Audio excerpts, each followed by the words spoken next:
वीरेंद्र जी, अब ऐसा लग रहा है कि कांग्रेस को नया राष्ट्रीय अध्यक्ष गैर गांधी फैमिली से मिलने वाला है। आपका क्या मत है और पॉलिटिकल सर्किल्स में किस तरह की चर्चाएं हैं? देखिए, कांग्रेस को पहले बीजेपी ने कहा कि कांग्रेस बूढ़ी हो गई, अब इसका साथ छोड़ दो, इसको खुद ही सहारा की जरूरत है। फिर कांग्रेस राहुल गांधी और प्रियंका के आने से जवान हो गई, लेकिन फिर बीजेपी ने कहा कि इनके यहाँ कोई कार्यकर्ता उच्च पद तक नहीं पहुँच सकता, इनके यहाँ गांधी परिवार से ही अध्यक्ष बनते हैं। अब कांग्रेस उसको भी बदल रही है, लेकिन इस देश की जनता उसको वोट काहे नहीं देती, उसको वोट देने को तैयार नहीं है। एक उलाहना पूरा करती है कांग्रेस, तब तक नया झांसा सामने आ जाता है। कांग्रेस खाली बीजेपी के आरोपों की भरपाई करे, इस देश की जनता की सोच को संतुष्ट करे, वो सरकार कब बनावे। आज आप देखिए कि परिवारवाद के ऊपर आरोप लगता था, आज एक कार्यकर्ता उनका जा रहा है राष्ट्रीय अध्यक्ष बनने, क्लियर है, अशोक गहलोत बनने जा रहे हैं।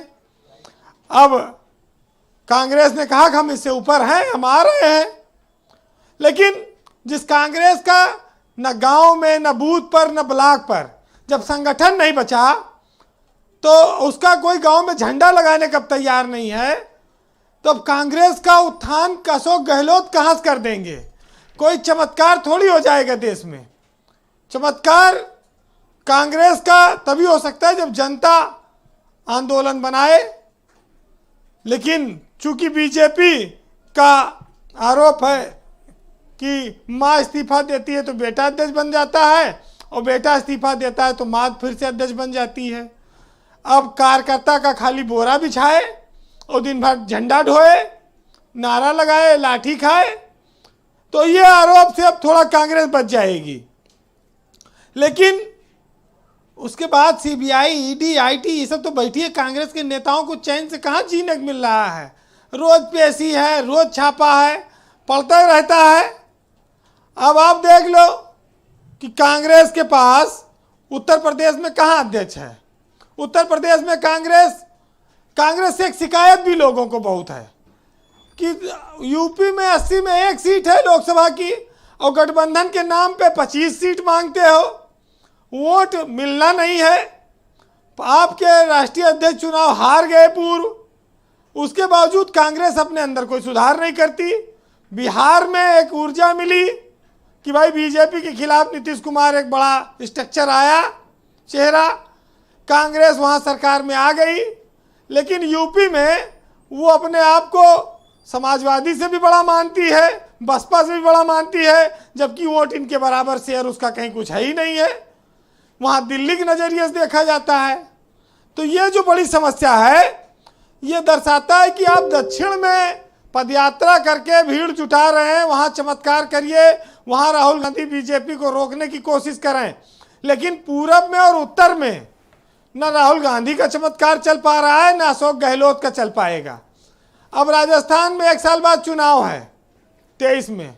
अब लड़ाई हुआ है इसकी है कि अगर अध्यक्ष ये बन जाएंगे तो मुख्यमंत्री हमारा आदमी बनाओ। तो दुश्मन को बनेगा, दुश्मन को गद्दी सौंप के आनी पड़ेगी पायलट। हाँ, सचिन पायलट न बनने पाए।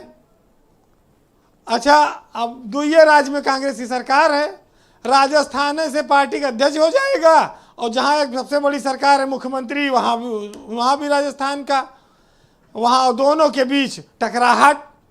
तो ये सब का तो आसान नहीं है कांग्रेस में सामंजस्य बिठा पाना।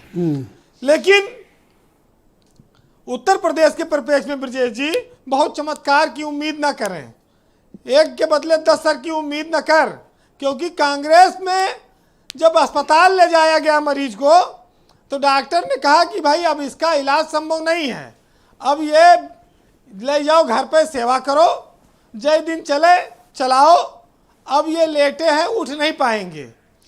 तो अब वो सेवा चल रही है कांग्रेस की उत्तर प्रदेश में। अब वो जब तक सांस चले तब तक अपना मरहम पट्टी चलता रहे, और कुछ बचा थोड़ी है।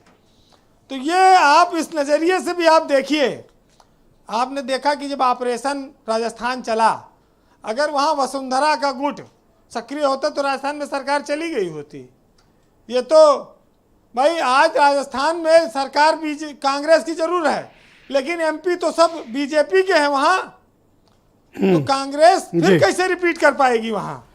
जी वीरेंद्र आप जी। देखिए कि राहुल गांधी की दक्षिण की यात्रा से लोग चमत्कार की उम्मीद लगाए बैठे हैं, लेकिन बीजेपी वाले कहते हैं कि भाई जब पूरा देश महंगा पेट्रोल खरीद कर राष्ट्र सेवा में हाथ बटा रहा है तो राहुल गांधी पदयात्रा करके विरोध करते हैं, पैदल चल रहे हैं, वाहन से चलना चाहिए देश के लोगों को, तमाम सारे मजाक बनाते हैं लोग।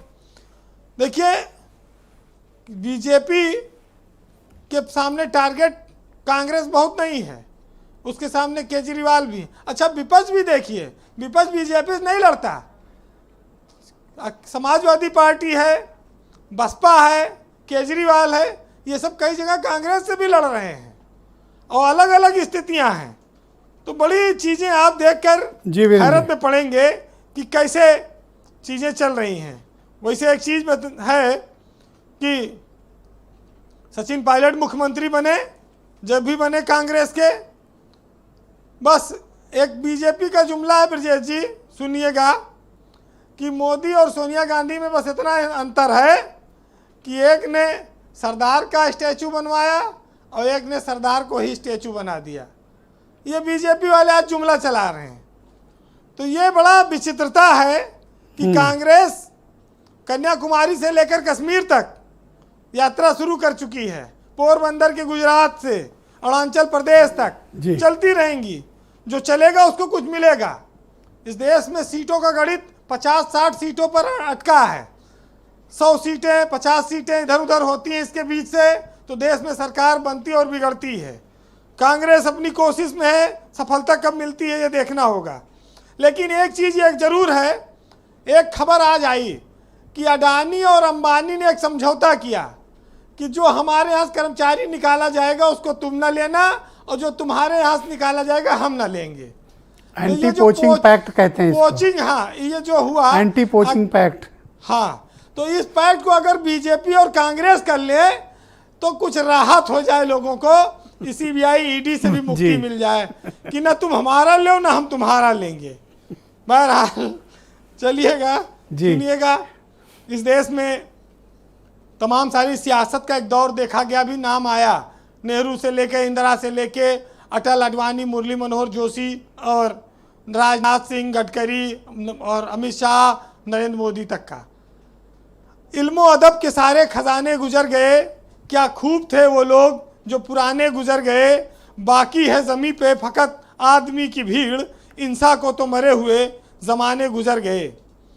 कि कश्ती है पुरानी मगर दरिया बदल गया और मेरी तलाश का भी तो जरिया बदल गया।